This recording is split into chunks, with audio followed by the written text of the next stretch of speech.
I'm Dr. Eric Broadworth, and I am going to go over the top 3 exercises to treat your IT band pain.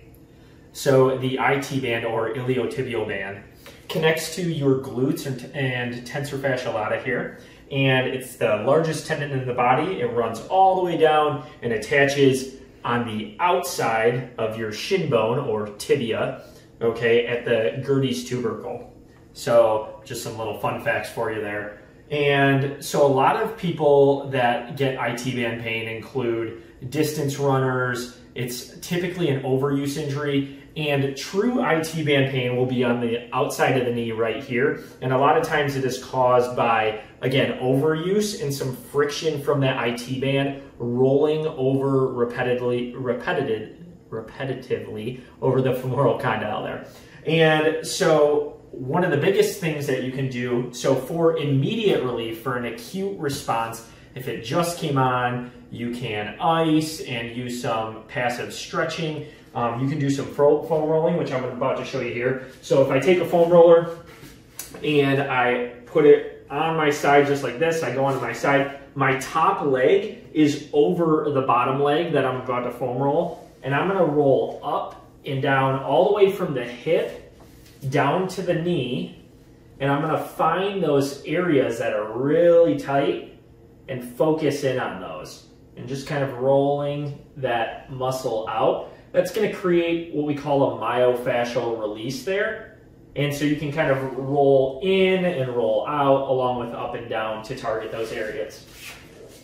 So you can do that for some acute pain, and that's going to help with some immediate pain relief. And then the next 2 exercises are to really help with some long-term changes. So the first exercise I'm going to show you, I call it a single leg RDL, or Romanian Dead Lift. I'm going to stand on one leg, my knee is slightly bent, okay, and I'm going to have my hands on my hips. I want to keep my pelvis level. I'm going to kick the opposite foot back, so it's a little bit of a balance exercise here, kicking that foot back. And as I kick back, I'm bringing my chest to the floor, and then I come back up. And you can do sets of 10 to 20 and then switching sides. So I'm going to show you from a side angle. So you want a nice neutral spine, knees slightly bent, kicking the leg back, nice straight line here. I'm not squatting anymore. This knee, again, is just staying the same amount of bend and then coming back up. So just like this.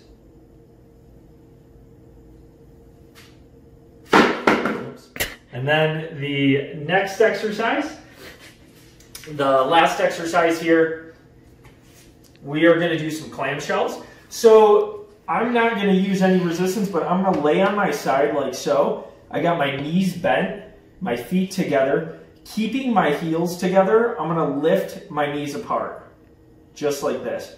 Now if you notice, I don't have to go very far.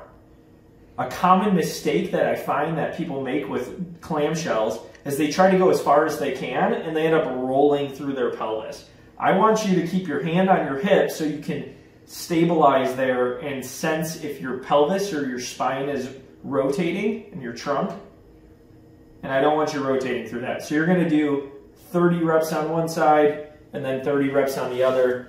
If you find that that's really easy, you can simply take a resistance band that is in a loop, put that around your knees. That'll give you a little more resistance and make it a little more challenging for you. So give those a try. Those are my top 3 exercises for treating your IT band pain.